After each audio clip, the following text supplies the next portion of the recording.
Sinulit din ni Pangulong Ferdinand R. Marcos Jr. ang sideline ng ASEAN Summit upang makapulong ang ilang mga lider para sa pinaigting na ugnayan sa Pilipinas.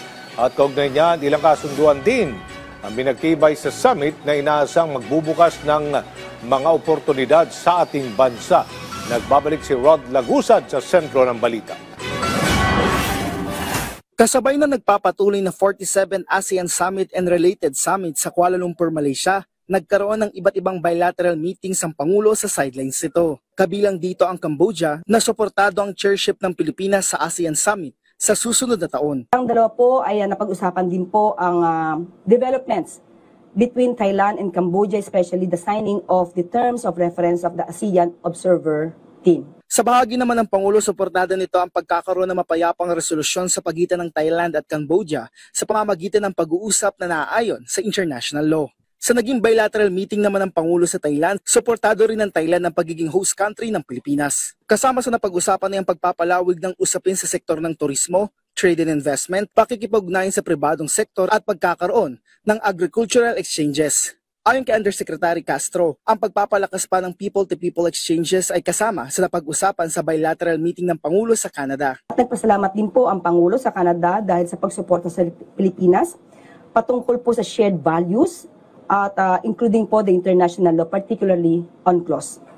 At sila po ay magkakaroon ng constructively engage in ASEAN.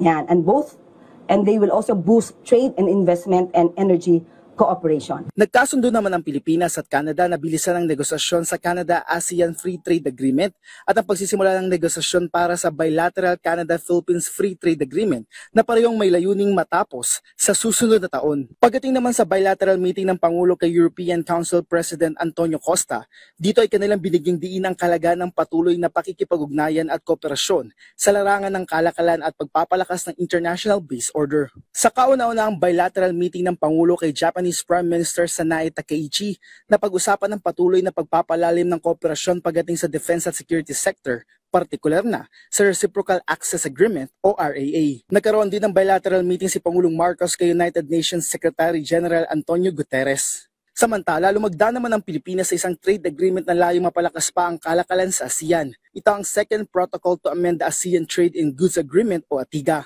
Sa naging payag ni Special Assistant to the President for Investment and Economic Affairs, Secretary Frederick Go, na binasa ni Undersecretary Castro, sinabi nito na makakatulong ang ATIGA para tugunan ng kasalukuyang mga hamon pagdating sa kalakalan.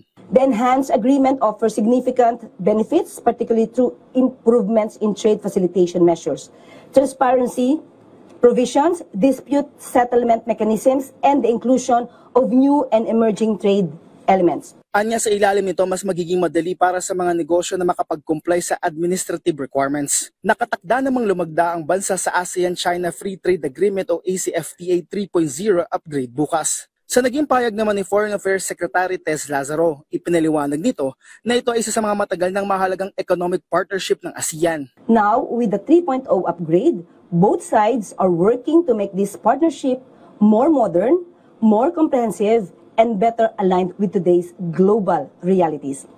The upgraded protocol opens new opportunities for high-impact cooperation in areas that are increasingly vital to our region's future. Makakatulong din anya ang kasunduan sa mga micro, small, and medium enterprises o MSMEs, maging sa pagkakaroon ng patas na kompetisyon, proteksyon ng mga mamimili, at sustainable supply chain connectivity. Rod Lagusad, para sa Pambansang TV sa Bagong Pilipinas.